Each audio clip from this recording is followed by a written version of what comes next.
Good evening and welcome to the Kansas Legislature right here on Smoky Hills PBS in downtown Bunker Hill. I'm your host, Becky Kaiser. I am a news reporter with Eagle Media Hayes Post and Eagle Radio in Hayes, and I'm also a the Docking Institute of Public Affairs at Fort Hays State University, a fellow there, and we want to thank them for helping support our program this evening. We are going to be talking about what's going on at the legislature. As it's been a whirlwind, I understand, and as we start to wind down a little bit, and we want to remind you that this is part of your participation. We appreciate that and hope that whether you have any questions or comments, you're most welcome to give us a call and talk to our legislative panel this evening. Again, it's a toll-free number. You can call 1-800-337-4788. So first of all, I would like to introduce our panel this evening. Of course, joining us from Agra, Representative Ken Rahjes, who is Republican, and he is with District 110. And then also from far northwest Kansas is Representative Adam Smith, who is a Republican from District 120 in Weskan. And welcome to you both. And we thought, Ken, we might start with you and remind everybody the committees that you work with on, and then tell us maybe a little bit of some of the top priorities you've had, and we'll delve into those as we go. Sure. Well, Becky, it's always good to see you, and we thank you and Smoky Hills Public TV for doing this as a service to folks. I know we may give them the right answer, the answer they want to hear, but probably it's going to be the right answer of what we know. I'm proud to serve as the chairman of the Agriculture and Natural Resources Committee now, again for another year. I also serve in appropriations and the Ag and Natural Resources budget. That also entails things like commerce and a few other things, that wildlife and parks and things that we put in together. And also I'm on claims against the state, so all those people that maybe have a grievance or think the state owes them money from some of our inmates or other folks that say had some damage due to their job working for the state or at a park, or those type of things that we deal with. So this year, I think, as I talked about earlier, I mean, water is yet again a big issue.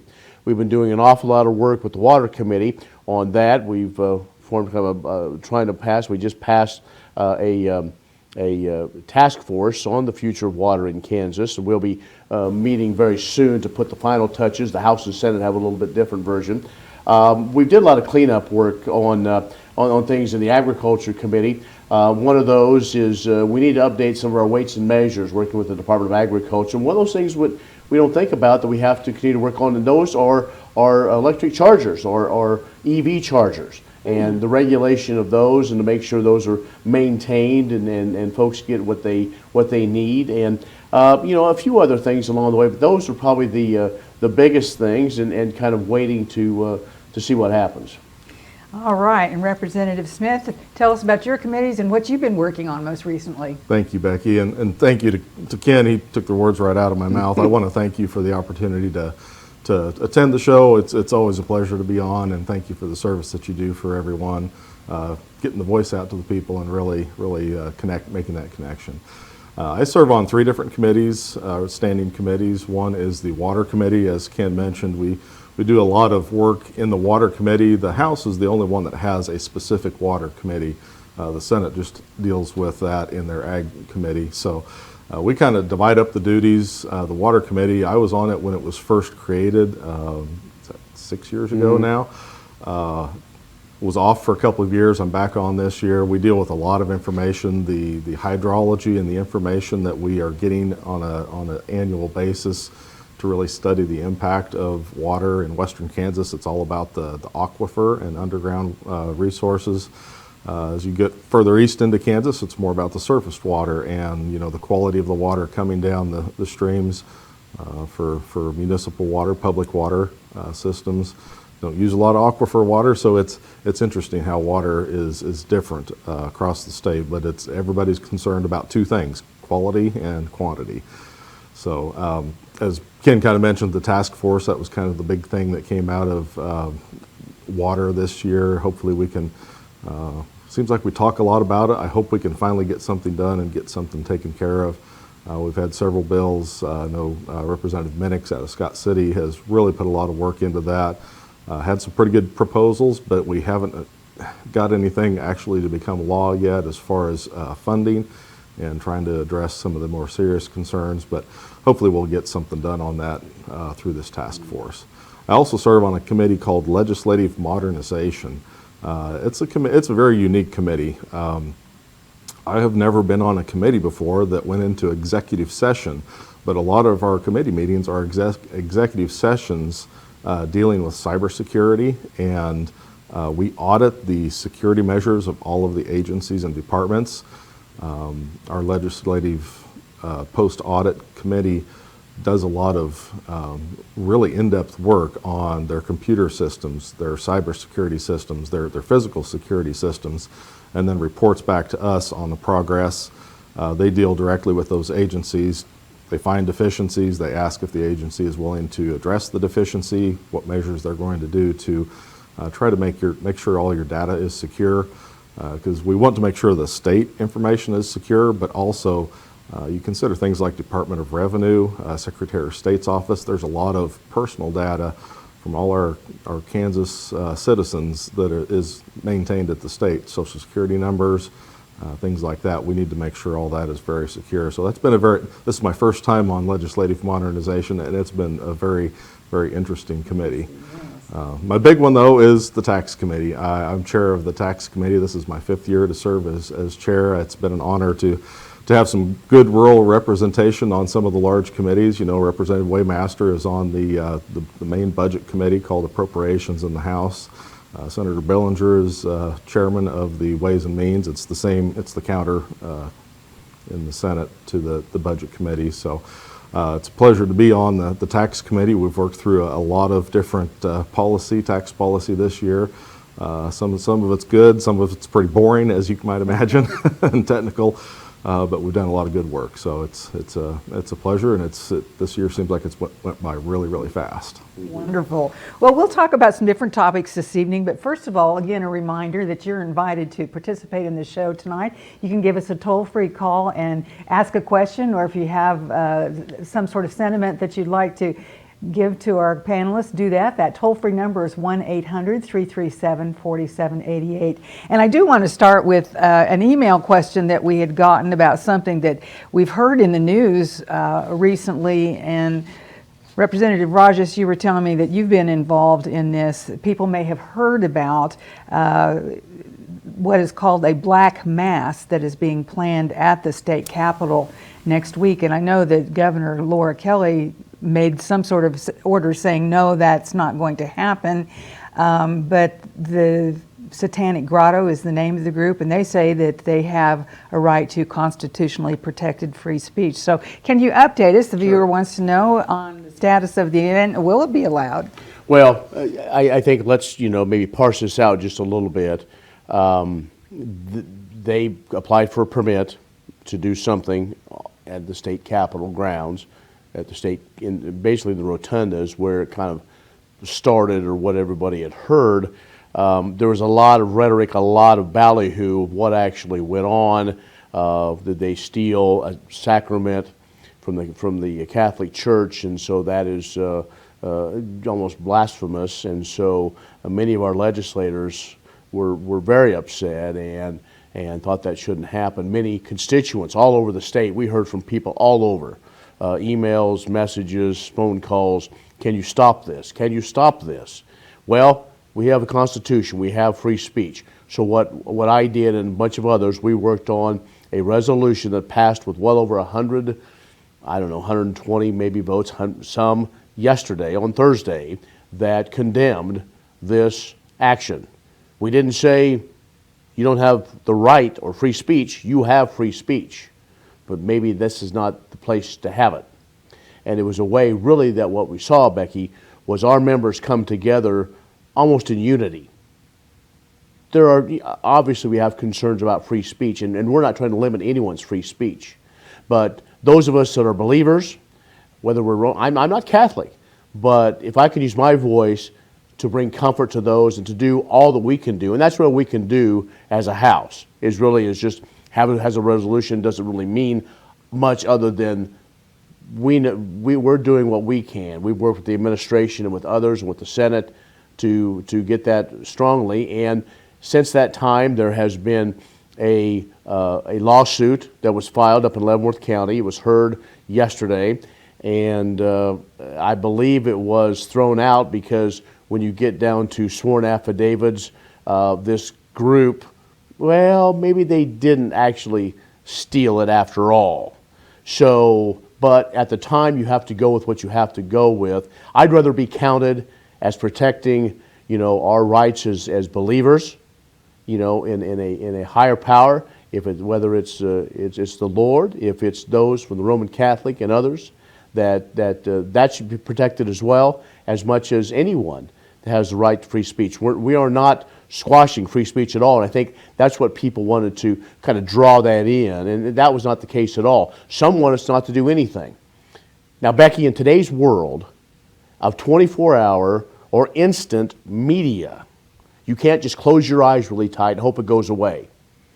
You have to take a stand, and this is one, I believe anyway, for the principles, the way I was raised and the way many others believe in this state, that we had to take a stand and do what we could do, and what that was a condemnation. Representative Smith, what's your thoughts? Well, and Ken's exactly right. And the way this process happens is we have a lot of rallies and things that happen in the Capitol. They have to sign it or get an application to have an event in the Capitol or even outside. We have a lot of really lively rallies that happen out on the South Steps mostly. I was in my tax committee one afternoon, which is the old Supreme Court room. It's on the south wing, and there was a rally outside that was so loud we could barely conduct our meeting. Technically, that's okay. They're allowed to be out there and shout and holler and support and do whatever. I'm not even sure what the event was at that time, but they were very lively. And that's okay, and that we allow that in the Capitol. The governor is the one that gets those applications. The administration is the one that approves that. There is talk about having a legislative sponsor now. I don't think that was in the resolution, was it? But we were talking about maybe if you want to have an event in the Capitol, in the rotunda, or in one of the halls, you need to have a legislative sponsor to be able to host that. But we have some pretty lively rallies inside the rotunda, inside the Capitol sometimes too. We felt like this one was a little bit too far. There was some potential threats between the governor, against the governor from this group. They decided that was the reason, decided to maybe move that event outside. It would be a little bit safer if they had them outside. But ultimately, we're going to have a very robust law enforcement presence. There's times that we know these things are coming in. There's a very significant increase in law enforcement just to watch out for any illegal activity or terroristic behavior. You never know in this day and age what anybody might try to do. So I trust our law enforcement. We have a lot of really good folks that keep that Capitol safe for the visitors and the staff and everyone that works there. Is that the I don't know what they're called, the Capitol Police that do this? Yes. And then would other organizations come in, like the Topeka City Police Department, anything like that? Highway Patrol. Highway Patrol. Yes. Okay. That's Capitol Police is part of the Highway Patrol as well, and so that's it. And they are very much on call, and folks in the KBI, others are very much aware, and it's a matter of safety, not only for us as legislators, but anyone in that state capitol.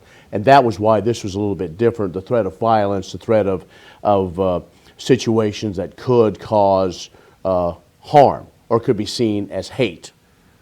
It's one thing, you can do free speech, but there's been many cases throughout the Supreme Court that hate speech or demonstrative things that are done that are either, I'm not sure what the right word, I'm not an attorney, but poor taste or whatever the right thing is. I'm sure somebody's yelling at their TV right now trying to correct me, but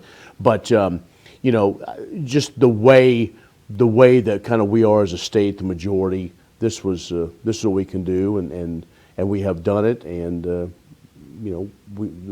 time doesn't stop. We still have to go and govern.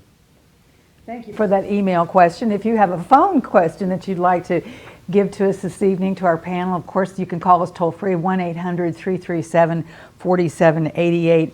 And something that I thought we would talk about tonight, and I didn't realize this had just happened, but we're going to get to Kansans. Voters will get to decide in the August 26th primary election if state Supreme Justices should be elected rather than appointed. That's a big deal. It's a huge deal. It really is. Kansas is one of I don't know, one or two states left that has kind of a panel of attorneys and a couple of outside folks that that take in names when there is an opening, and then they have three names. It goes to the governor decides, and then it goes through the process of confirmation from the Senate. And so what this is it's not necessarily that we as a legislator are voting for that. We are voting for Kansans to have the opportunity to vote for that, and they have set it to where it would be in the primary. Both the House and the Senate have passed it. There's still some questions of what's going on. I want to make sure that we need to break it out into districts to make sure there's at least one from western Kansas. Now some will say, well, we have two or three that are from western Kansas, even though they're in Topeka right now. But I think that that's important, that we have good representation from folks all across the state, that we don't have 7 Supreme Court justices from Wichita or Johnson County that don't have the common sense that we have out here in western Kansas. So, but it's going to be up to the people. Now, there'll be a few other things going on. All the House will be up for re-election. There'll be many state offices will be up for election as well, and so there will be a lot of folks asking for money, and you're going to have a lot of television and radio ads of people, to try to push that, and probably a couple other constitutional amendments that may be on that ballot. So it could be a little harried maybe, but it's one of those things that many believe that the state people should have a vote and what happens. Now, there's something going on right now in I believe in Wisconsin that they're going to be voting on. If that's the case, then their Supreme Court justices would have a 10-year term before they would be up for retention. I believe. I'm still learning more about that, but then you kind of study what other states are doing, and so how does that play into it? Don't know. I kind of like the way Kansas does things the Kansas way, and so we'll have to wait and see. But it was a big event this week here in the state. Representative Smith, I'm curious, this would be in the primary election, which generally there's not as good or as high of a voter turnout as there is for the general elections. And I also wonder about the efforts that people will make to learn about the candidates. Will they? Sometimes voters are kind of lazy and just they just mark whoever's name they like, whatever. But do you think that is of a concern? Well, that's a concern we have right now. Anytime you go in there, there is judicial retention. How many people do their homework to know? Many of them don't even know the names on the ballot. They didn't realize they were up for retention, and they might check yes, they might check no. They have no idea if they've made good rulings, if they've made rulings that have been overturned. We have that problem now, essentially. So I voted in favor of this. I do have some concern about getting politics into the judicial system. We had a pretty large constitutional amendment a few years ago on abortion, Value Them Both, it was called. And you saw a lot of money coming in from outside of the state of Kansas to try to influence and kind of misdirect voters and misinform voters.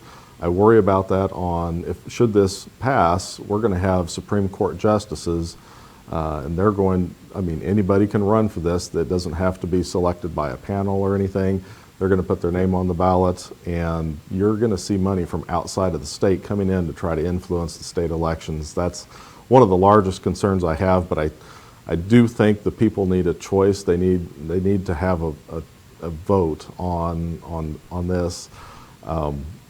I kind of personally prefer the federal model, where there's some thought on who can serve in this office and who is nominated, but it still has to go through the Senate confirmation. We've got a very conservative Senate. I think it's been since 1917 we've had Republican control, not a supermajority, but at least a majority in the Kansas Senate.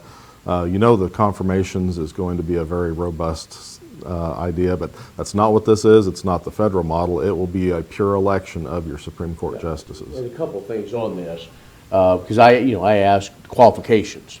are we as legislators qualified? No, you have to still be like the qualifications now. You have to be an attorney, you have to be a certain age, practice for so long. Those are still going to be required. And what we're going to be voting on, Becky, is just will we elect? There will not be any judges on the ballot for the way I understand it, because I think they're still working on the final language of what exactly that language is going to be on the ballot. But this will be primarily, will Kansas then switch to popular elections for Supreme Court justices? Now, what does that mean for those that are currently there? Are they up then do they have to run for election then? Still trying to figure exactly all that out of where that's going to be. You know, right now we have one from the Brownback administration, I believe, 2 or 3 from the Kelly administration, or maybe 4 now, and a couple from the Sebelius administration. So it's, you know, if you're the governor and you make that appointment to a fairly young attorney, they could be on for quite a while. And that's what I have said before. That's why it's so important of who we elect as governor. The legacy is in the judicial system. You only serve governor for a maximum of 8 years, but your legacy and your philosophy could be for decades. So that's why it's been so important of who is governor right now, because of who they would select to serve on the Supreme Court. Any inkling of who might be running for governor? We're going out on a limb here. I'm going to put you on the spot. Representative Smith? I'm not. I can assure no, you of that. No, you are not. Okay, you heard that right here. It's pretty early. I assume once the session gets over with and the fundraising and that kind of activity can commence, you'll probably have there's a lot of speculation, but at this point it's just speculation. So we'll see who throws their name in the hat. Are you aware? Well, are you personally interested, Representative Rahjes? Putting you now, on the where spot? did you get that from? I'm just curious. No. Becky, you know, thanks for the question. I don't know if we hadn't talked about this beforehand. There are a lot of names being thrown out there right now. There's been kind of one that has declared, or 2, I think, that have declared that they are running, or maybe 3. I guess maybe there's 3 maybe that have treasurers. I'll be honest, we're looking at it. We are. We have put about 36,000 miles in our vehicle since August, talking to Kansans all over the state. You know, it's all, to me, about timing. It's all about bringing maybe sensibility to the governor's office, being able to work with the legislature. You know, this is what Kansans tell me. They want good schools, they want safe communities, and they really want the state to get out of their way. And that's the whole thing. I believe in local control. Most of these decisions should be made locally, be it water, be it other things. The state and the federal government are there to do some things, but really the government is the best, closest to the people. And so I'm sorry I don't want to go off on a rant here, Adam, but no, I mean, I think we're looking at it, and I think once the session gets over, right now our job is to legislate and to go out and do those other things. You know, as I travel the state, you know, as my role as chairman of the Agriculture Committee, we talk water, we talk about other things, because agriculture is such a huge part of our economy. Mm-hmm. And so let's get through the session. We'll see what happens. If as many people want to run as they think, I just think it's going to be a little difficult to raise money, because there's still a lot of uncertainty of what's going on in Washington and the impact that has. And that's one thing we got to make sure as well, is that the basic things are being taken care of, but also it is a new time.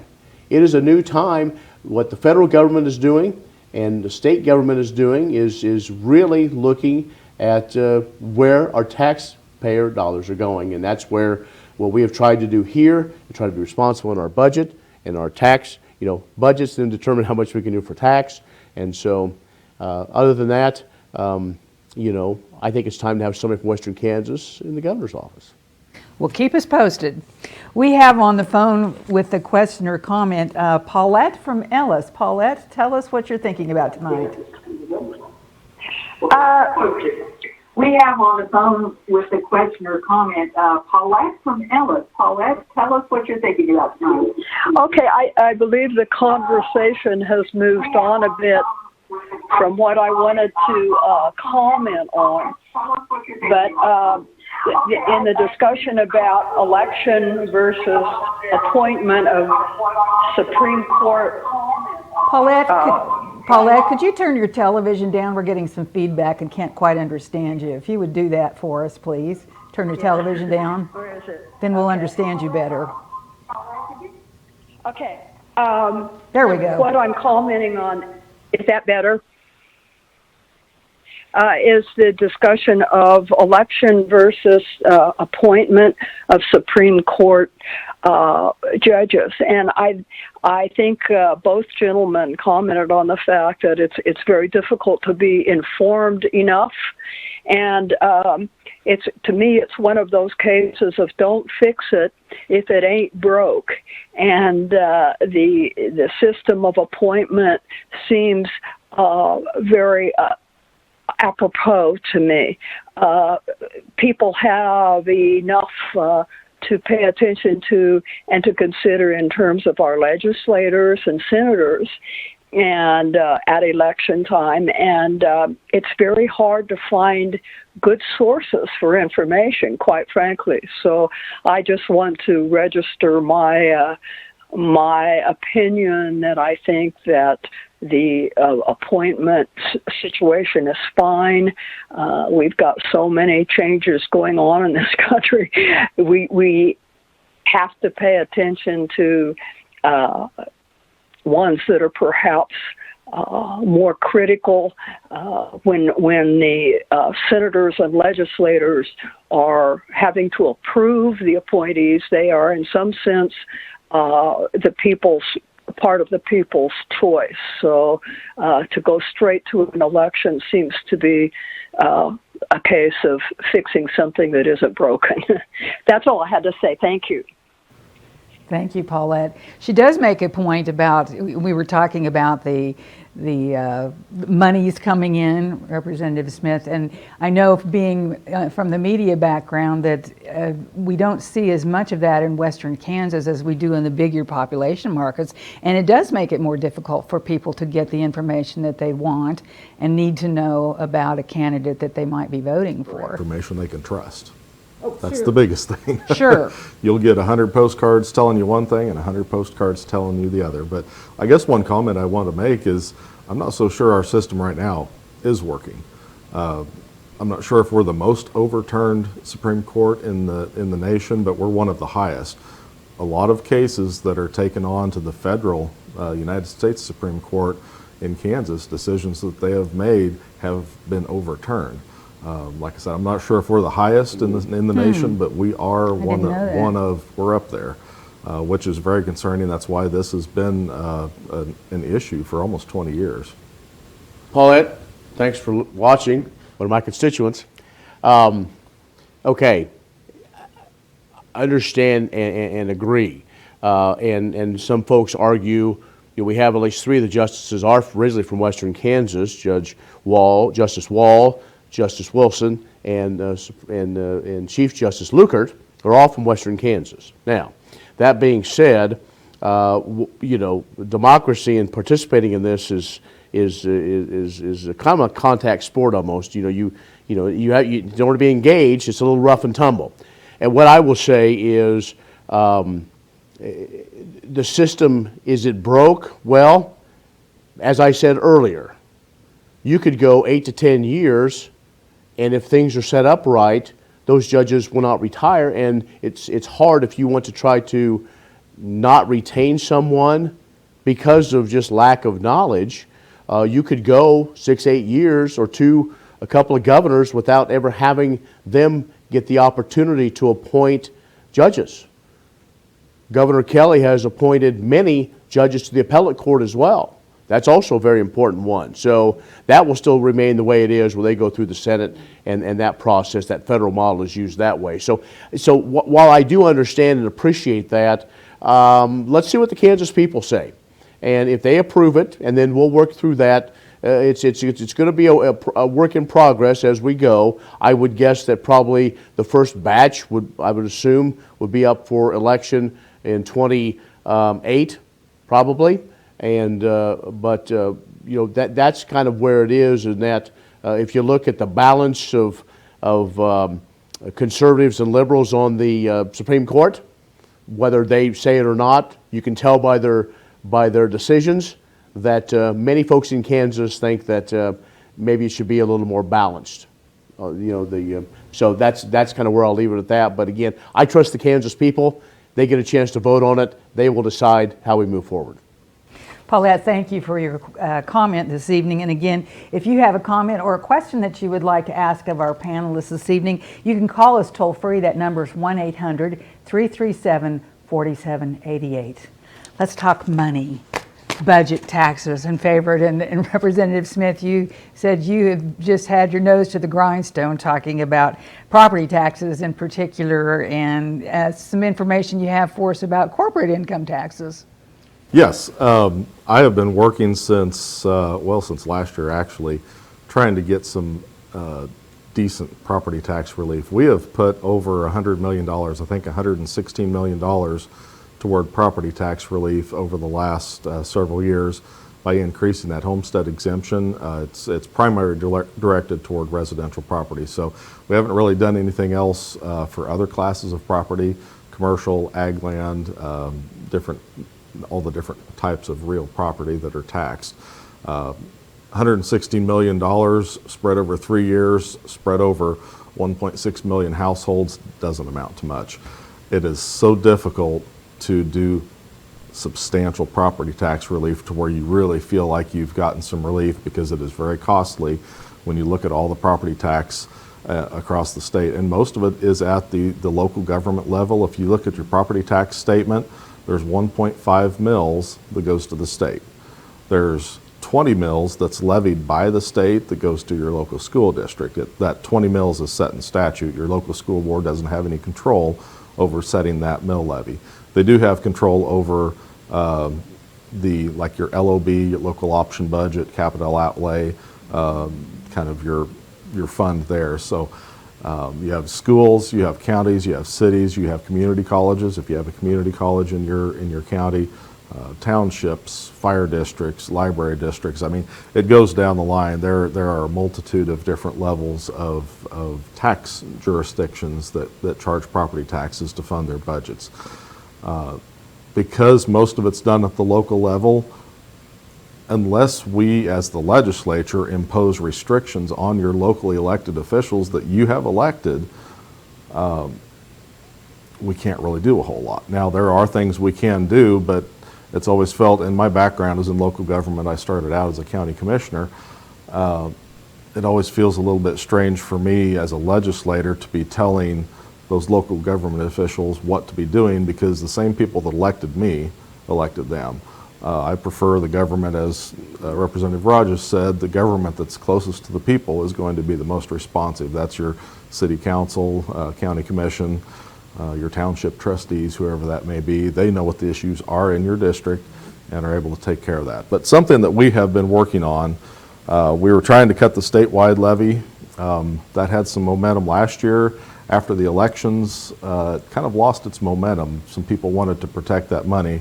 The House was proposing to cut the 20 mills of property tax for schools down to maybe 18.5, 18, depending on where how much, again, back to the money, how much can we afford in tax cuts to maintain and sustain our budget.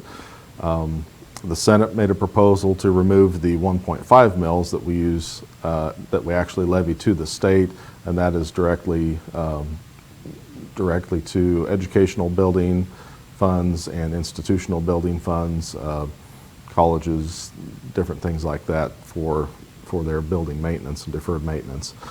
Like I said, I actually started off the session thinking we would get property tax knocked out in the first couple weeks. The House knocked out our bill to reduce the statewide levy, the 20 mills, down to 18.5. The Senate kicked theirs out, and then they just sat there because everybody had a reason not to vote for it. And I thought, well, we've got to back up, start from square one. So what I came up with in the House is we currently have some policy on the books called it's called the revenue neutral law, and it's been in place for 4 years now. Some people say it's working, but yet we're still seeing exorbitant tax increases in certain areas. There are some, I looked at my tax statement just the other day. I had some of my entities that increased their taxes, some of them held the line, and some of them actually cut their budgets. That's because these local elected officials are often taxpayers too. They're not doing something because state law tells them they should. They're doing it because they're responsible with their money and they want to cut taxes when they can. So the revenue neutral law has still allowed for a lot of these tax increases excessively. 16% in Wyandotte County, Leavenworth County, I ran some numbers on them. Their average is in the double digits over the last 3 years. So the revenue neutral process hasn't been working. I took a look at that. What modifications can we make to it? And one thing that we proposed, it's passed the House a couple of times. It hasn't had a vote yet in the Senate. But what if we actually gave the voters the power to stop a tax increase? Right now, the argument with the revenue neutral law is it holds them accountable. They have to have this revenue neutral hearing to exceed the money that they spent last year. They can come in and voice their frustration at this hearing. But quite often what happens across the state is they do that and they go ahead and adopt the budget anyway. So what if the voters had a chance to come in and stop those tax increases? We put together a protest petition law or provision that would actually put a stop to that. Traditionally, protest petitions call for an election if they are successful. For the first time in state history, I think, in the statutes, we are actually going to have the protest petition put a stop to a budget increase.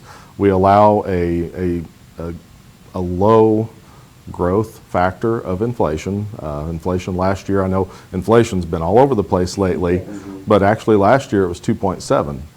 The 10-year average is 2.6. The 25-year average is 2.36. So it's generally in that 2.5% to 3% range. We are back down to kind of normal inflation levels from coming out of the pandemic and all of the economic factors that caused inflation to spike.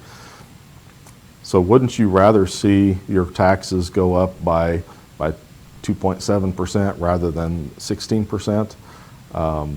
We allow the local government to adopt a budget with that growth factor, and also if you're in a growing community and you have new homes being built, new streets, people moving into your community, that valuation increase for that new construction and new development, you're obviously going to have an increased cost of government as your population grows and your infrastructure grows. So we allow also a factor for new growth and development, but it ends up being right around that 3% level.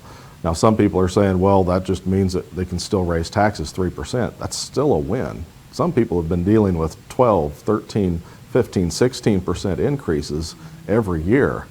If you look at the way compounding interest works, that's doubling your taxes about every 5 to 6 years. 3% I think is very reasonable. We have had a lot of local governments in favor of this idea. We had a lot of local governments opposed to it because they feel like it's a restriction and a tax lid. I think we could do some things, and the biggest part of providing some incentive for these local governments to do that is a new fund called ASTRA. It's the Acknowledging Stewardship of Tax Revenue and Appropriations. So we're trying to distribute some money back to these counties. We've had demand transfer programs in the past that haven't worked because they just distributed the money when we appropriated it, regardless of what you did on your budgets or taxes. So this is a fund that will only be distributed out to cities and counties if they maintain their budget increases at or below this threshold of inflation and growth. So I really see it, it's a carrot out at the end of the stick to try to incentivize local governments, and if they manage within those parameters, they get a little bit of assistance from the state to help fund their essential services. It is designated, if they get money from this fund, it goes to law enforcement, elections, motor vehicle operations, public health and safety, your essential services that local governments really do provide. Very interesting. I'm going to ask you your opinion, but I want to put you on hold here because we have on the telephone Claire has from Colby. Do you have a question or a comment of our panelists this evening, Claire? Yes.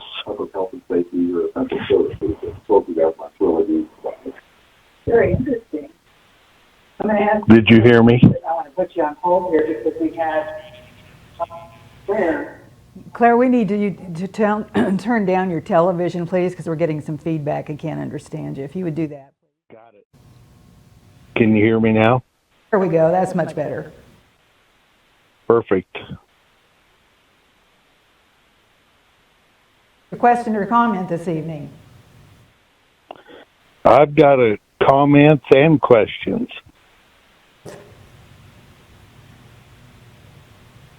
Go right So ahead. my comment is to the Western Kansas people or whoever's listening. We have the greatest representatives in the state of Kansas. So my question is, on the deal that's coming up for vote, there's got to be criteria for both of those positions. Is that part of what's going to happen on the justices being appointed or elected? The criteria right now, when you're eligible to put your name in to be a judge, and again, it is a practicing attorney, a licensed practicing attorney of a certain age. I believe it's 30 or 35, and 10 years of practice. That's in the conversations we've had this week in talking about this bill. So yes, it's not just going to be anybody puts their name in. You have to have qualifications. You have to have somebody that does have a legal background and knowledge and a working knowledge of the legal system. Thank you for your call this evening, Claire. Representative Rahjes, back to you. Yes. Your thoughts on what the proposal is that Representative Smith has talked about this evening. Representative Smith and I, we're right next to each other. So this year he seemed to be staying later than I have at night working on all these things. But I served 4 years on tax, so I'm somewhat familiar with all this. I think Representative Smith has done a great job as far as trying to find the right mix that works. I think we're all disappointed that we couldn't do more property tax relief. Folks told us that's their number one priority. I believe the chairman, and he did everything he could to bring what we can from the state back in property tax relief. I hope this proposal that Chairman Smith has brought will begin that process yet again of having a good working relationship with our counties. I think so much of the time, and we do town halls or other things, the counties, the cities, the legislature, we all kind of blame each other for the mess of property taxes. But we also have to realize things still cost money. It's more to build a road than it used to be. And so I think some of the situations we're working on, if it can work, we can do a small part to give money back to the counties and help them as we all make good decisions. Now, before I go any further, when we talk about those essential services, we've gone over almost 45 minutes. We need to do a huge thank you to our rural electric folks and our first responders because of the weather we've had the last couple of weeks, that devastating issue that happened out in Representative Smith's district around Brewster. Our hearts go out to those that were on that scene and the whole communities that were affected. And then this week with the storms that came in. I believe, I haven't been home yet, but I understand a lot of the poles around Agra are snapped off. And Prairie Land has done a great job, and they brought in other folks come from all over the state and places to help get folks back on electricity. So a big thank you to them and the farmers and ranchers who are trying to finish up calving. I mean, that's what makes our state great, is that we work together to get the job done. And I think it's that way, whether it's this in the private sector or in the public sector. We need good, solid tax policy, whether it would be income tax. Primarily, we need good property tax relief and make sure it's the right way, and the other taxes, as Ronald Reagan and others used to say, you can't tax yourself into prosperity. If you have a comment or a question of our panel this evening, we have a toll-free number you can call, 1-800-337-4788. We invite you to do that. Representative Rahjes, we know that you have been part of a Blue Ribbon Commission that is studying the operations and the priorities of our public higher education institutions. Curious what that means exactly, and obviously with Fort Hays State University and community colleges in your districts, what are you trying to accomplish with this? Sure. Well, thank you, Becky. And this is one that is going to be a work in progress. This is something that talking with leadership and really wanting to see where we need to be with higher education. So I took this, kind of their direction to start this process of getting it passed to have this Blue Ribbon Commission look at where we are with higher ed. I think that's K-State, KU, Wichita State, our regional institutions, our community colleges, technical schools. Look at the Board of Regents, and is all this working in the best interest of Kansans? And we all know graduation numbers we just don't have the kids graduating anymore. And also from high school. And not that they're not, not just the sheer numbers of kids enrolled in school and then graduating. And then do they want to go ahead and go to work? We have many sectors right now that if you graduate, they'll train you right out of high school, train the way they want you to be. And we're working with others, some of our community colleges and tech schools, to do certificates to train what Dodge City Community College is doing with the Hilmar Cheese Factory, cheese plant there. Good things. What Fort Hays is doing, working with the technical colleges in Goodland and Beloit, good things. Wichita Tech, good things. But are we making sure that we're delivering a good educational experience to Kansans? And so I look at it as a whiteboard that is not filled with anything, and but address all these things. What is the right way moving forward? Because we do have a lot of institutions. We have, I think with privates, we have over 30 to not 40 some colleges, universities, and so on. Is that too many? Well, that's what we're going to find out. I think, when you look at the financial part of it and with the public institutions, a part of that is coming from taxpayers. And so looking into that. The other thing that I've brought up that I think we also need to address is the name, image, likeness situation. Although it's not dealing with academics, Becky, that is a big part. We have seen that play out already at some of our Kansas universities. And if you're not successful on the court or on the field, will those students not come to support? It's a whole new world. And Kansas State, Wichita State especially are competing Division I. It's a different game. And so the question should be asked, should the state be involved in that? And that's going to be more than a tweet out or a Facebook post. That's a true hard conversation. Are our regional institutions are they still staying on mission? Many of them, I believe, are. But again, looking at where we're going with it and the structure of the Board of Regents, and is that meeting? It's been around for quite a while. Is that truly meeting the needs of our community colleges? And the ones out west are doing a great job. Colby, Dr. Seth Carter at Colby Community College is doing a great thing. He has turned Colby around. They have some of the highest graduation, if not the highest graduation rates of our community college, and as far as they're doing the right things, they are really tightening. They have tightened their belt. They have their mill levy. Those are in that district doing quite well. Representative Smith knows that very well. And so I just say to President Carter, lead on, and our others, tech schools are doing a great job. And so, and obviously we all know Dr. Mason and her crew at Fort Hays, tremendous. And so, but we look at all of them. And I think that's the whole thing of what we're looking at is we don't know what we don't know. But as far as to look and say, okay, we're targeting one or two things, I don't believe that's the case. It's simply a matter of it's time. And that's what people have told me. Yes, it's time. Glad you're doing it. Let's see what we find. Representative Smith, let's talk water. I know that there's some additional money has been poured into the Kansas water plan. The drought map monitor, U.S. monitor, came out Thursday, but it's as of Tuesday before we got this latest amount of precipitation. Well, actually a blizzard, that's what it was actually, an actual blizzard.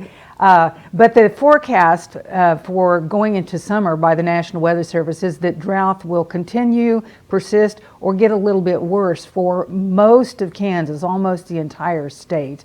What are your concerns about water? You talked earlier about it's not an east-west thing at all. We're talking about we're all in this together.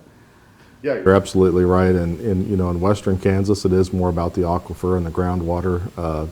Not only the quantity, but also the quality. You get down into the Arkansas River Valley, or you get up north into some of the tributaries up there. The Republican River has some quality issues on uranium levels that are actually leaching through the rock. Lakin put in a multi-million-dollar facility down there because the water quality was just to the extent the levels were through the roof on what is safe. So they had to have a water purification process put in, very small community. That's a concern. If we have a lot of these small communities that can't afford that kind of project, do they build one regionally and then try to get that water out to everybody so that we have safe drinking water? That's something we need to have a concern about. But we're from western Kansas. We know what drought is. We live with it every summer. It seems like you might have a little bit of rain and things look great and it greens up for a while, and then the sun comes out and the wind blows and then you're right back to where you were before. It's that extended drought that really impacts the farmers and ranchers in the area.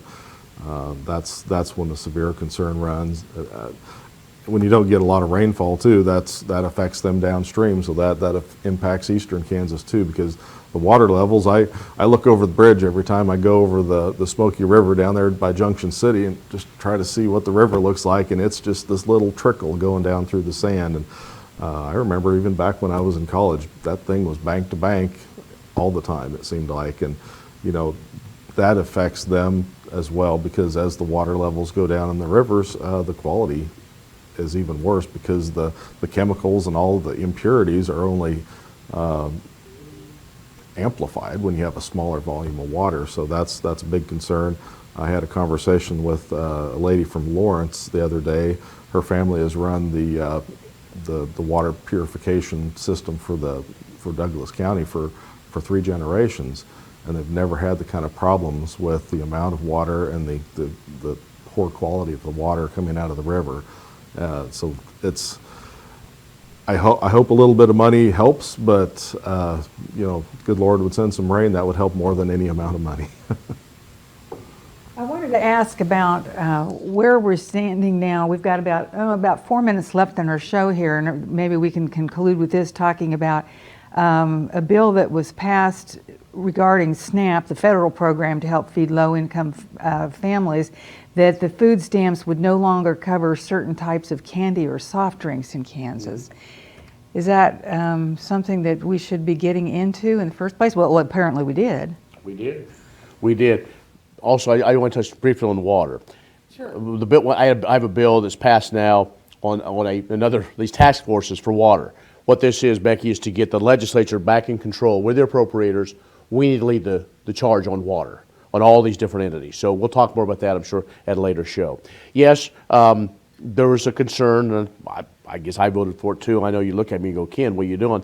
To eliminate SNAP, to ask for a waiver so that folks on SNAP cannot use it to buy basically a can of pop and a candy bar. It's got to go through the process. It's kind of one of those things. Yeah, I don't know. You're getting into some stuff, but in this whole thing of eating healthy and some of the things that's coming down from Washington, this Maha stuff and all that. I don't know.